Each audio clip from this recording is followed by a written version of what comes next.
जय श्री कृष्ण मेरे दोस्तों, जय श्री राधे। दोस्तों, हम सभी ने समुद्र मंथन की कथा बहुत अच्छे से सुनी हुई है। हम सभी जानते हैं कि देवताओं ने और दानवों ने मिलकर समुद्र मंथन किया था, जिससे कि विष और अमृत दोनों निकले थे। पर दोस्तों, इस कथा में और भी बहुत कुछ है जिसको कि हम नहीं जानते हैं। जी हाँ दोस्तों, समुद्र मंथन में विष और अमृत के अलावा और भी 12 रत्न निकले थे। कुल 14 रत्न निकले थे समुद्र मंथन से। और इन 14 रत्न को क्या किया गया, किसने इनको ग्रहण किया, आइए जानते हैं क्या थे ये 14 रत्न। दोस्तों, समुद्र मंथन में जो सबसे पहला रत्न निकला था वह था हलाहल विष, जिसको कोई भी नहीं पी सकता था। संसार में किसी में भी इतनी ताकत नहीं थी कि कोई उस विष को ग्रहण कर पाए। तब भगवान शिव ने उस विष को ग्रहण किया और नीलकंठ कहलाए।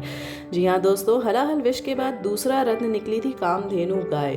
कामधेनु गाय एक चमत्कारी गाय थी। उसका दुग्ध अमृत के बराबर था। दोस्तों, जैसे ही नदियों में गंगा, पर्वतों में हिमालय को उच्च माना गया है, उसी तरह गायों में कामधेनु गाय को सबसे उच्च माना गया है। जी हाँ दोस्तों, यह कामधेनु गाय भी समुद्र मंथन से ही निकली थी। दोस्तों, तीसरा रत्न जो कि समुद्र मंथन में निकला था वह था उच्चैःश्रवा घोड़ा। यह घोड़ा, इसे भी देवताओं को दिया गया। यह घोड़ा घोड़ों में सबसे उच्च था। यह श्वेत रंग का था और इसे घोड़ों का राजा कहा जाता था। यह भी समुद्र मंथन से ही निकला था। दोस्तों, इसके बाद देवराज इंद्र की सवारी कहा जाने वाला ऐरावत हाथी निकला। वह भी समुद्र मंथन से ही निकला था।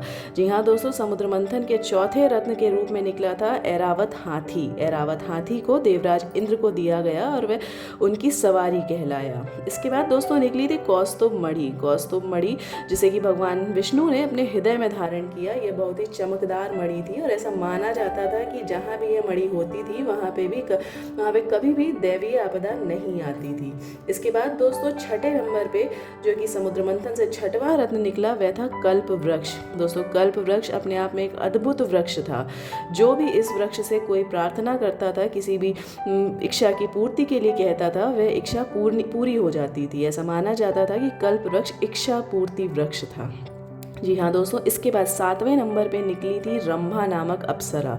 रंभा नामक अप्सरा को देवराज इंद्र ने अपने स्वर्ग में स्थान दिया और वह उनके सभा की प्रमुख नृत्यांगना बनी। वह अत्यंत ही खूबसूरत थी, वस्त्रों और आभूषणों से लदी हुई थी। अत्यंत ही सुंदर अप्सरा थी वह।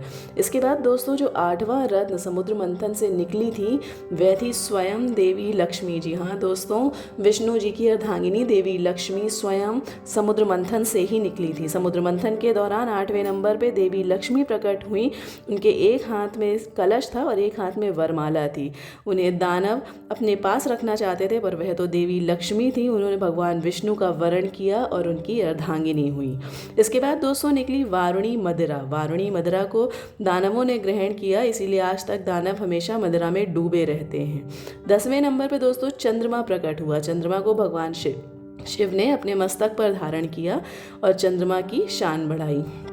दोस्तों 11वें नंबर पे निकला था पारिजात वृक्ष। पारिजात वृक्ष वह वृक्ष था जिसको भी छूने मात्र से सभी की थकान मिट जाती थी। यह अद्भुत वृक्ष था।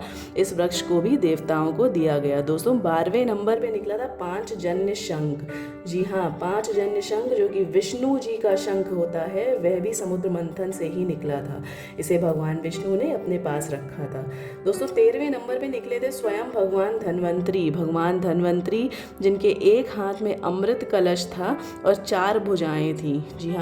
जी हाँ दोस्तों, भगवान धन्वंतरी वही थे जिन्होंने आयुर्वेद को जन्म दिया था।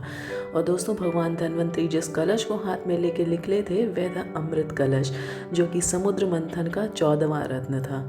जी हाँ दोस्तों, अमृत कलश जो कि समुद्र मंथन का 14वां रत्न था, जिसके लिए समुद्र मंथन हुआ था। इसके आगे की कथा दोस्तों हम सभी जानते हैं कि किस तरह दानवों और देवताओं में युद्ध हुआ और फिर भगवान विष्णु ने मोहिनी रूप लेके देवताओं को अमृत पान कराया। जय श्री कृष्ण दोस्तों, जय श्री राधे।